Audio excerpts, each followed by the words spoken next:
el clamor de la naturaleza o de la creación, el clamor de los creyentes, de los hijos de Dios, y el clamor o el gemir del Espíritu Santo, del Espíritu mismo dentro de los creyentes. Recordemos que la palabra de Dios dice que el Espíritu Santo mora en nosotros, que nuestro cuerpo es templo del Espíritu Santo y que Él intercede por nosotros delante del Padre con gemidos indecibles. Él lo hace de una manera directa por nosotros, porque nosotros no sabemos cómo hemos de orar, cómo hemos de pedir, pero el Espíritu nos ayuda en nuestra debilidad. Él nos enseña cómo debemos de orar, pero también Él lo hace delante del Padre por nosotros. Y hoy vamos a hablar sobre la seguridad del creyente. Es verdad que el creyente sufre mientras está en este cuerpo a causa de la lucha que hay en sus miembros en contra del pecado, en su deseo de hacer la voluntad de Dios, pero a la vez se encuentra inclinado a pecar, pero también debido a su debilidad, debido a que estamos todavía en un cuerpo corruptible, somos objeto de enfermedades, de debilidades, y por eso el verdadero creyente dice que anhela ser redimido completamente, la adopción completa, la redención plena de su cuerpo. Pero mientras tenemos una confianza que nos mantiene firmes. Y de eso vamos a hablar ahora, basados en Romanos capítulo 8, versículo 28. La seguridad del creyente. ¿En qué está basada esta seguridad? Dice Romanos 8, 28. Vamos, si lo tienen ahí en sus Biblias, vamos a leerlo juntos. Y dice así, ¿verdad? Y sabemos que a los que aman a Dios, todas las cosas les ayudan a bien. Esto es, a los que conforme a su propósito son llamados. Y sabemos, ¿verdad? Bueno, y sigue diciendo más adelante, pero vamos a analizar esta parte, ¿verdad? Sabemos, dice el apóstol Pablo, esta certeza que él tiene no es algo sugestivo y no es solamente de él, sino incluso utiliza aquí el término de decir sabemos, incluyendo a otras personas, incluyéndose a él, pero también incluyendo a otras personas. ¿Quiénes? Pues a los demás creyentes como él en el Señor Jesucristo. Esta certeza entonces está fundamentada en algo. No es solamente, como decía en un principio, algo sugestivo. No está diciendo yo pienso, yo supongo, yo creo, yo siento. No, el apóstol Pablo no se guiaba solo por lo que sentía, sino el apóstol Pablo se guiaba, como él decía, ¿verdad? Porque él sabía en quién había creído. Y entonces seguía a quien él había creído. Seguía a Jesús, puesto los ojos en Jesús, el autor y consumador de la fe. Este conocimiento a que hace referencia aquí el apóstol Pablo puede ser en lo relacionado a lo que expuso anteriormente, que en todo este capítulo 8, empezando con el versículo 1, que dice ahora pues, ninguna condenación hay para los que están en Cristo Jesús.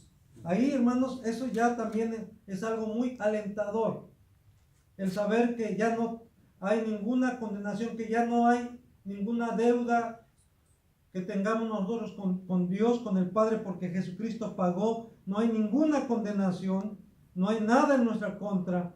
Dice aquellos que creen en Cristo, no hay ninguna condenación para los que están en Cristo Jesús, dice.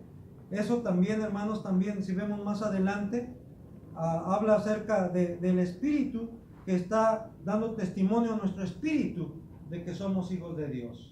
Y que también el Espíritu nos ayuda en nuestra debilidad, que en Él podemos ser, como más adelante dice, más que vencedores por medio de Jesucristo, con la ayuda del Espíritu Santo. También, hermanos, hemos visto que el Espíritu mismo intercede por nosotros con gemidos indecibles. Entonces, todo esto, hermanos, debe de darnos plena certeza, plena seguridad debe darnos confianza. Por eso el apóstol Pablo dice, y sabemos. También, hermanos, este conocimiento que el apóstol Pablo tiene y los demás creyentes tienen, puede ser tomando como referencia la historia bíblica, la historia sagrada. Esto quiere decir, si vamos a la palabra de Dios, vamos al Antiguo Testamento, vamos a encontrar personajes como Abraham, que Dios le ordena salir de su tierra y de su parentela, de la comodidad de su hogar, del confort que le daba su estancia allá viviendo entre sus familiares, y Dios le ordena salir e ir a un lugar que él no conocía. Y por el autor a los Hebreos sabemos que dice que él salió sin saber a dónde iba. Él obedeció y salió sin saber a dónde iba. Y tuvo muchas situaciones difíciles en ese trayecto. Sin embargo, al final vemos cómo su fe pudo sobreponerse a las situaciones, momentos de duda, momentos en que él tuvo que recurrir incluso a mentir con tal de salvaguardar su integridad física. Pero al fin de cuentas, hermanos, su fe se sobrepuso. Por eso el Señor mismo dice, ¿qué es lo que vence al mundo? Nuestra fe. La fe es la que... Y también, hermanos, podemos hablar de Jacob, cómo él tuvo que huir de la casa de sus padres, huir de su hermano, solo por allá. Él tuvo un encuentro con Dios allá en Betel, cuando él se puso a dormir ahí y soñó esa escalera por la cual subían y bajaban ángeles.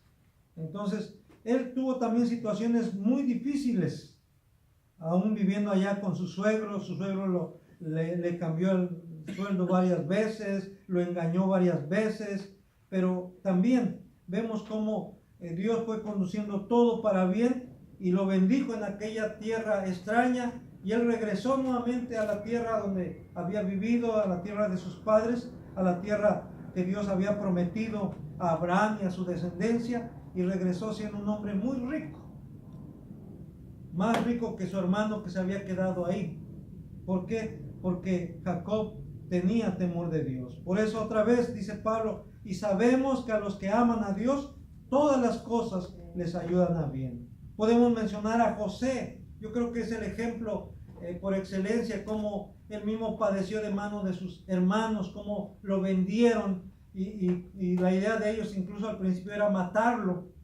Lo vendieron como esclavo por 30 piezas de plata. Fue a dar allá a la casa de Potifar, y de ahí al palacio de Faraón, y llegó a ser el segundo de Faraón, el segundo hombre más poderoso en ese tiempo. Otra vez, hermanos, se cumple lo que Pablo está exponiendo, y sabemos que a los que aman a Dios, todas las cosas les ayudan a bien. Y podemos hablar de David, de Jeremías, de Habacuc, de Daniel y de muchos otros profetas y siervos de Dios en el Antiguo Testamento. Y aún si vamos al Nuevo Testamento también. Y si vamos a la historia, a través de la historia del cristianismo, esto corrobora lo que Pablo está diciendo aquí, lo que Pablo está declarando. Y sabemos que a los que aman a Dios, todas las cosas les ayudan a bien. También, hermanos, podemos pensar que Pablo está expresándose de esta manera porque él mismo ha experimentado ese cuidado de Dios en las circunstancias más extremas que un hombre pueda experimentar. Él padeció hambre, él padeció persecución, él fue apedreado, él incluso tuvo naufragios. En una ocasión la misma tripulación se daba por perdida, pero Pablo le dijo, no tengas miedo, el Señor me ha revelado que nadie va a perecer. La única condición es que permanezcamos en la nave, permanezcamos en el barco, y ninguno va a perecer. Hermanos, entonces el apóstol Pablo pasó por varias necesidades, por varias tribulaciones, por situaciones de enfermedad. Incluso dice que él oró a Dios para que le quitara ese azote que tenía en su cuerpo, no sabemos exactamente qué era, pero él había orado en 3 ocasiones, por lo menos, y en esas 3 ocasiones Dios le había dado la misma respuesta. ¿Cuál? Bástate mi gracia, porque mi poder se perfecciona en la debilidad. La gracia de Dios es más que suficiente, hermanos. En otro pasaje de la Escritura, en los Salmos, dice que la misericordia de Dios es mejor que la vida. El amor de Dios, la gracia de Dios es mucho mejor que la vida misma. Porque una vida sin la gracia de Dios, una vida sin el amor de Dios, una vida sin el favor de Dios no es vida, hermanos. Por eso dice, y sabemos que a los que aman a Dios, todas las cosas les ayudan a bien.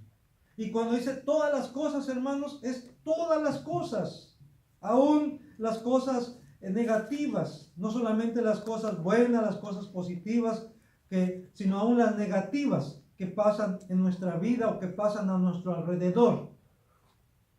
Y esto queda demostrado por la palabra de Dios misma, ahí en Génesis 50:20, hablando precisamente de José, cuando sus hermanos van en busca de alimento. Al principio él no se da a conocer, pero llega el momento en que él ya no puede soportar más y se declara, ¿verdad?, como ante ellos como su hermano. Y ellos tienen miedo. Y vaya que tenían razón de tener miedo. Pero les dice, vosotros pensasteis mal contra mí, mas Dios lo encaminó a bien para hacer lo que vemos hoy, para mantener en vida a mucho pueblo. Sí, hermanos, el hombre puede pensar mal contra nosotros. A veces nosotros mismos podemos pensar mal contra otras personas. Pero Dios en su misericordia no va a permitir que podamos hacer ese mal. En su amor, hermanos, Él va a impedirnos que podamos hacer aquello malo que habíamos pensado en contra de alguien. Pero también, hermanos, Dios va a frenar a aquellas personas, a aquellos individuos que estén pensando algo mal contra nosotros. Y si aún Dios lo permitiera, como aquellos jóvenes, ¿verdad? Esa convicción que tenían los amigos de Daniel, de que tenían que postrarse ante la estatua del rey que él había levantado para que la adoraran. Y ellos tomaron esa decisión, decidieron no hacerlo y confrontaron al rey y le dijeron, no nos vamos a postrar ante tu imagen, porque el Dios en quien nosotros creemos, en el que confiamos, Él nos va a librar de tu mano, oh rey.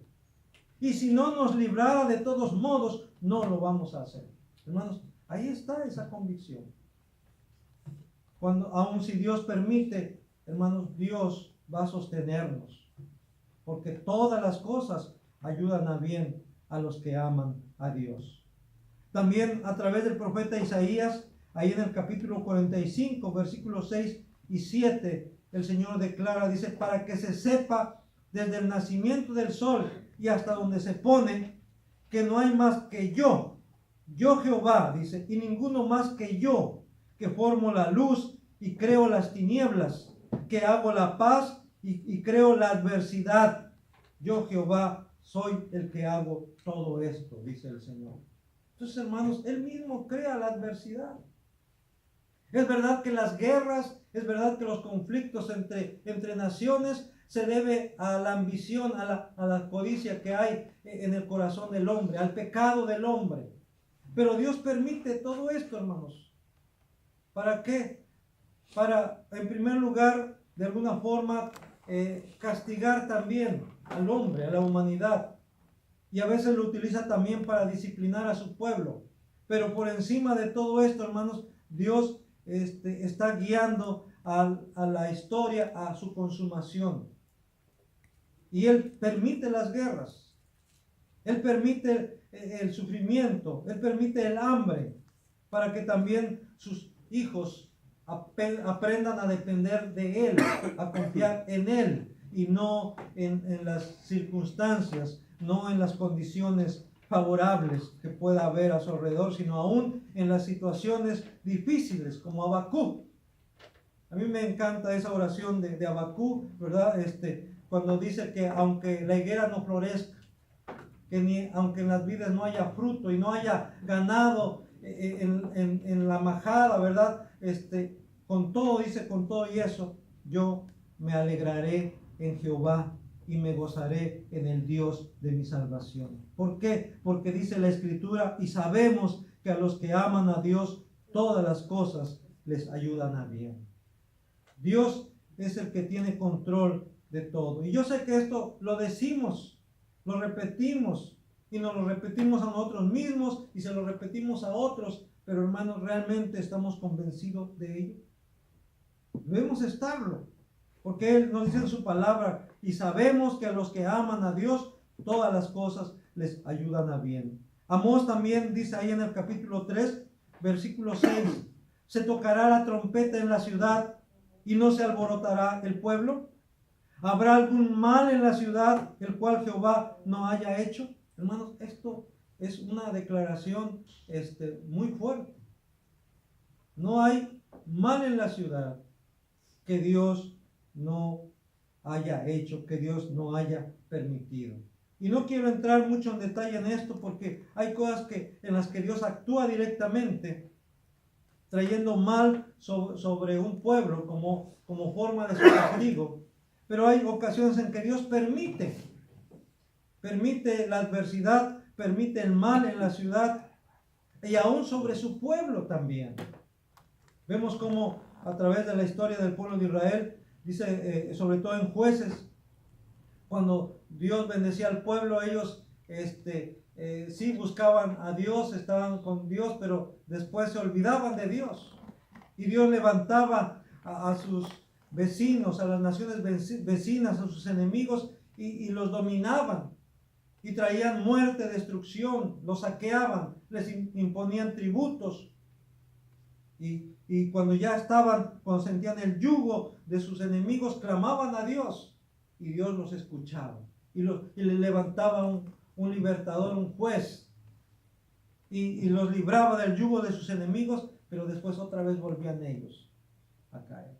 Entonces, ahí se convirtió en un círculo vicioso, ¿verdad? Pero hermanos, a través del pueblo de Israel vemos como también cuando ellos se olvidaron de Dios, pero Dios ya les había advertido, allá en Deuteronomio, les había advertido que si ellos se olvidaban de Dios, si ellos dejaban su ley, Dios los iba a entregar a otras naciones. Y que en lugar de ser cabeza, iban a ser cola. Y que en lugar de que ellos prestaran, a ellos tenían que pedir prestado. Entonces, Dios les había advertido y ellos hicieron caso omiso de las advertencias de Dios hasta que tuvieron que padecer el cautiverio. Pero dice aquí, hermanos, se tocará la trompeta en la ciudad y no se alborotará el pueblo. ¿Habrá algún mal en la ciudad el cual Jehová no haya hecho? Amós 3:6. Ahí vemos entonces cómo para el profeta Amós Dios tenía el control total, absoluto de todo cuanto estaba aconteciendo en el mundo, en el país, en la ciudad. Aún el mal estaba bajo el control de Dios. Y dice ahí, hermanos, ¿a quién ayudan todas las cosas para bien? ¿A todo el mundo? ¿A todos sin distinción? No. Dice, solo a los que aman a Dios.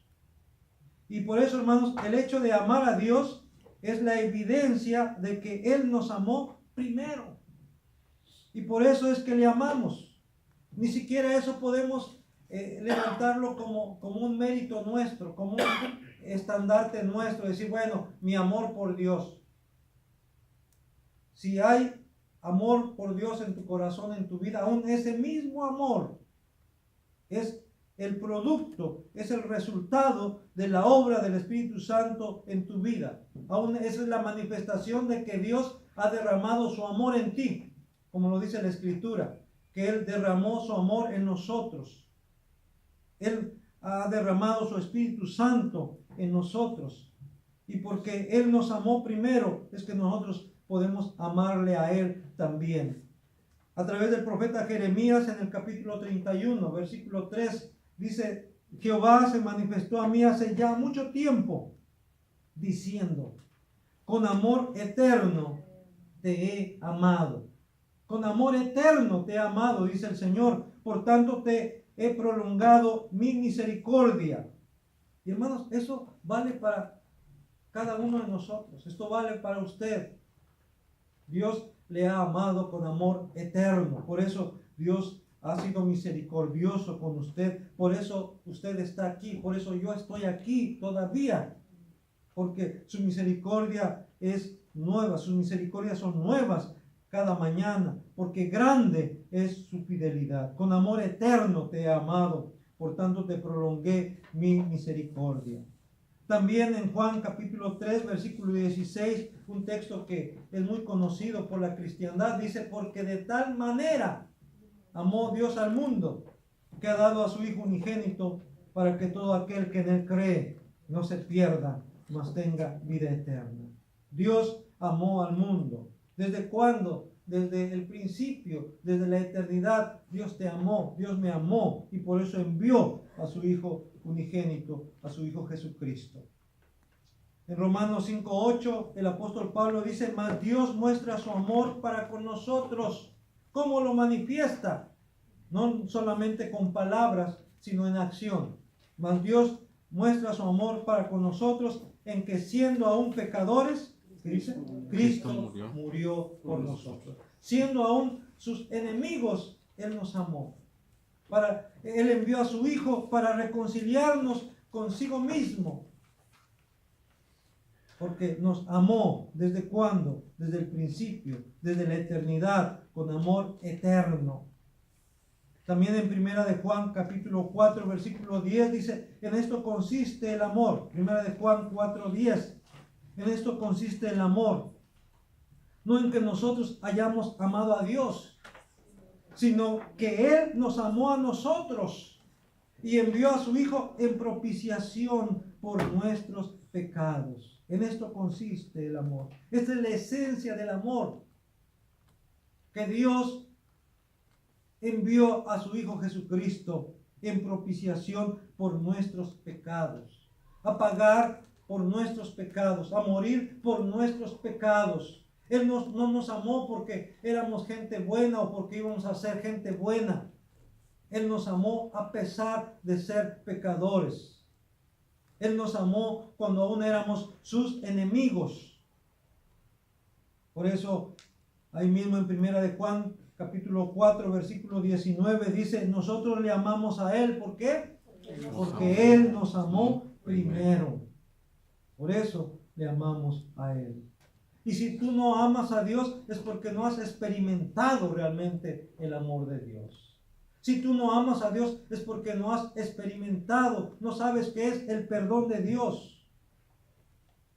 Y por eso, hermanos, también a veces cuando no estamos conscientes de cuánto Dios nos ha perdonado, es difícil, por no decir imposible, que también podamos perdonar.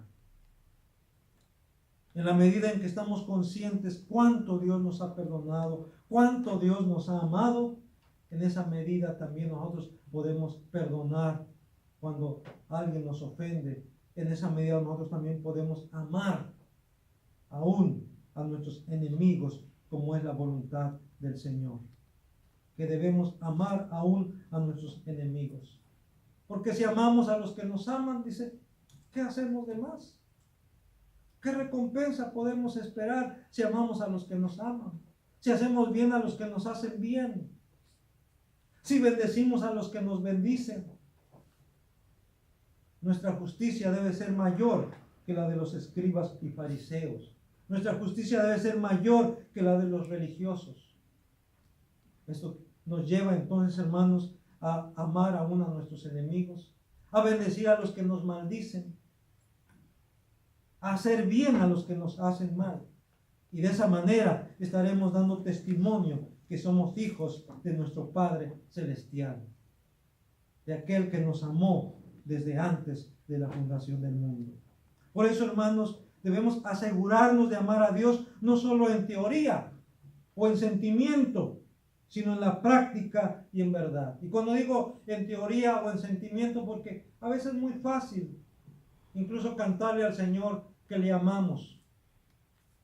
Pero hermanos, cuando se requiere de veras que pongamos en evidencia que le amamos en cuanto a obediencia, en cuanto a dar testimonio a los demás. Ahí nos quedamos callados. Nos da pena que sepan que somos cristianos, que son cristianas. Por eso, hermanos, debemos asegurarnos de amar a Dios en la práctica, en verdad. Dios, hermanos, reclama a su pueblo, al pueblo de Israel, allá en Isaías capítulo 29, versículo 13.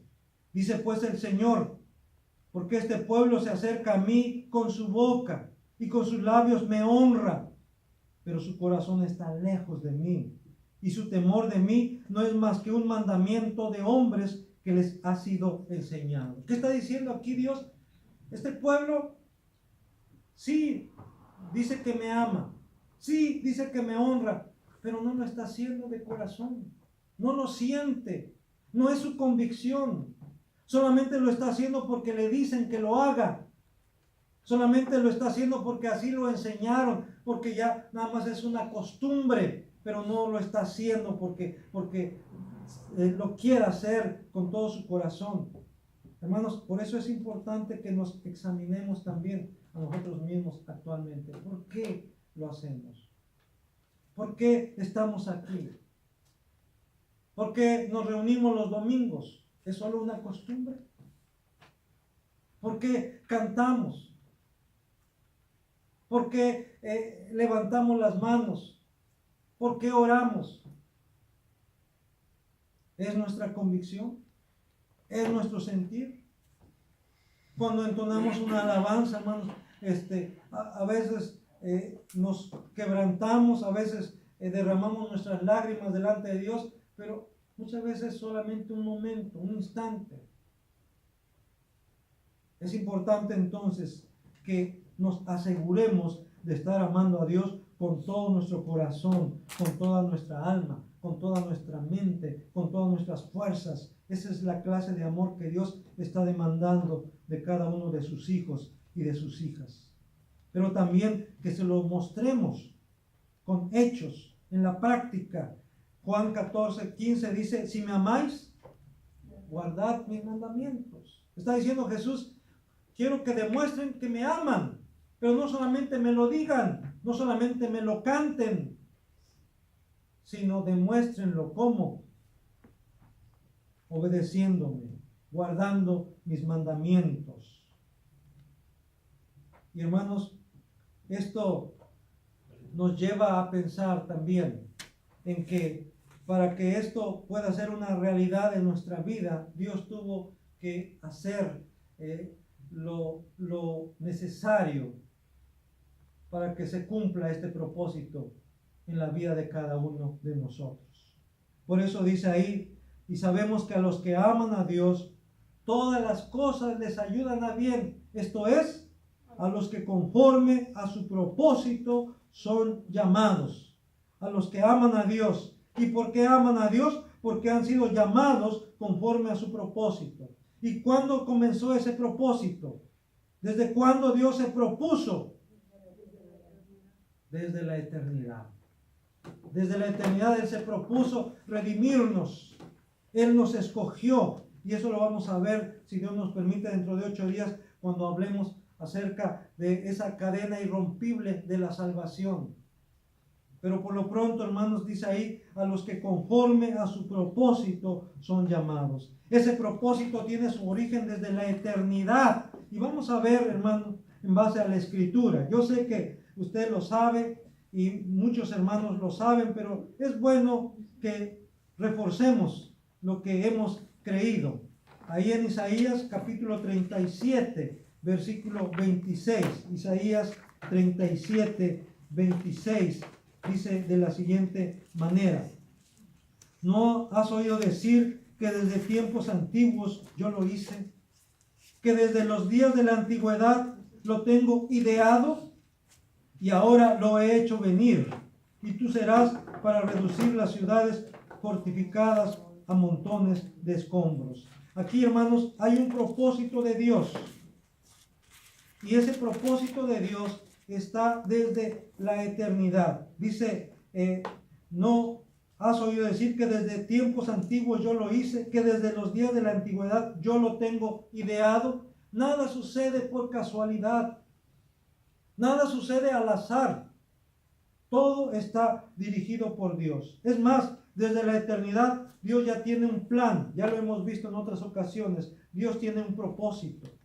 Y ahí también en Isaías capítulo 46, versículo 9 al 11. Isaías 46, 9 al 11 dice: acordaos de las cosas pasadas desde los tiempos antiguos, porque yo soy Dios y no hay otro Dios, y nada hay semejante a mí, que anuncio lo por venir desde el principio y desde la antigüedad lo que aún no era hecho, que digo, mi consejo permanecerá y haré todo lo que quiero, que llamo desde el oriente al ave y de la tierra lejana al varón de mi consejo. Yo hablé, yo lo haré venir, lo he pensado, ¿y qué dice? Y también lo haré.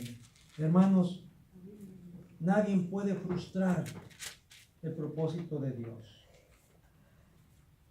No hay criatura, ni en el cielo, ni en la tierra, ni en el mundo material, ni en el mundo espiritual, que pueda frustrar el propósito de Dios, los planes de Dios. Yo lo dije y lo voy a hacer, dice el Señor.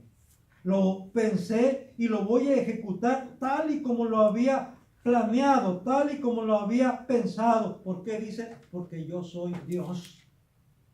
Porque yo soy Jehová, dice el Señor. Y ese propósito de Dios que se refleja aquí en Isaías, ese mismo propósito se aplica a tu vida. Si Dios te escogió para salvación desde la eternidad, nada ni nadie podrá frustrar ese propósito de Dios para tu vida. Nadie podrá separarte del amor de Dios que es en Cristo Jesús, como más tarde el apóstol Pablo lo declara. Y sigue diciendo la palabra del Señor allá en Efesios capítulo 1, versículo 3 y 4. Hay más pasajes, pero vamos a leer Efesios capítulo 1, versículo 3 y 4. Y después los que vienen ahí en su boletín, pues le encargo que lo haga usted ya con más detenimiento en su casa para reafirmarse en la fe de nuestro Señor Jesucristo, para tener más firme esa seguridad, esa confianza en el Señor. Efesios 1, versículo 3 y 4 dice: bendito sea el Dios y Padre de nuestro Señor Jesucristo, que nos bendijo con toda bendición espiritual en los lugares celestiales en Cristo, según nos escogió en Él antes de la fundación del mundo, para que fuésemos santos y sin mancha delante de Él. Ahí, hermanos, está el propósito de Dios.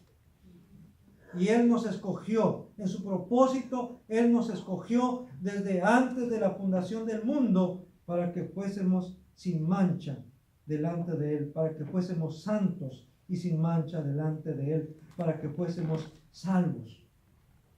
Y ese propósito eterno de Dios es manifestación de su soberanía.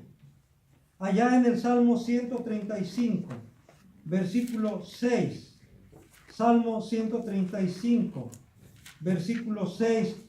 Todo lo que Jehová quiere, ¿qué dice? Lo hace en los cielos y en la tierra, en los mares y en todos los abismos. Hermanos, aquí está una declaración también muy poderosa de parte de Dios. Todo lo que yo quiero, dice el Señor, lo hago tanto en los cielos como en la tierra, en los mares y aún en los abismos. Y esto quiere decir, hermanos, que aún en el infierno se hace ¿qué? La voluntad de Dios. Qué tremendo es esto, ¿verdad? Que no hay lugar en el universo, que no hay lugar ni en el mundo material ni en el mundo espiritual que no se haga la voluntad de Dios, porque Dios es soberano. Todo lo que Jehová quiere lo hace en los cielos, en la tierra, en los mares y aún en los abismos. También Isaías capítulo 14, versículo 24. Isaías 14, 24.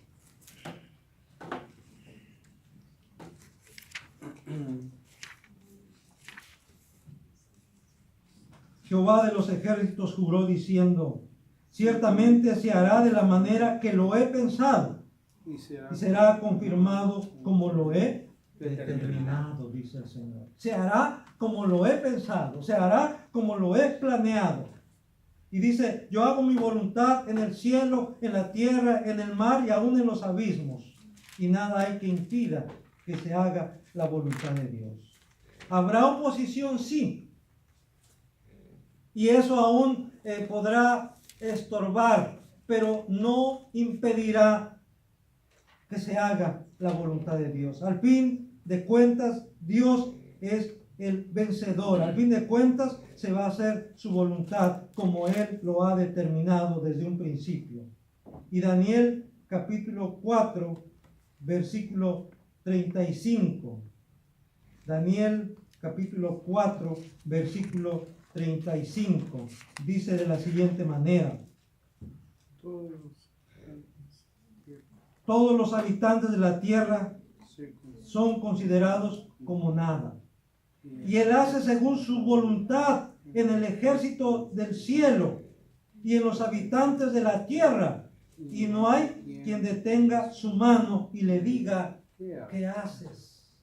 No hay quien detenga su mano. Y Él hace su voluntad en el ejército de los cielos, o sea, en los ángeles,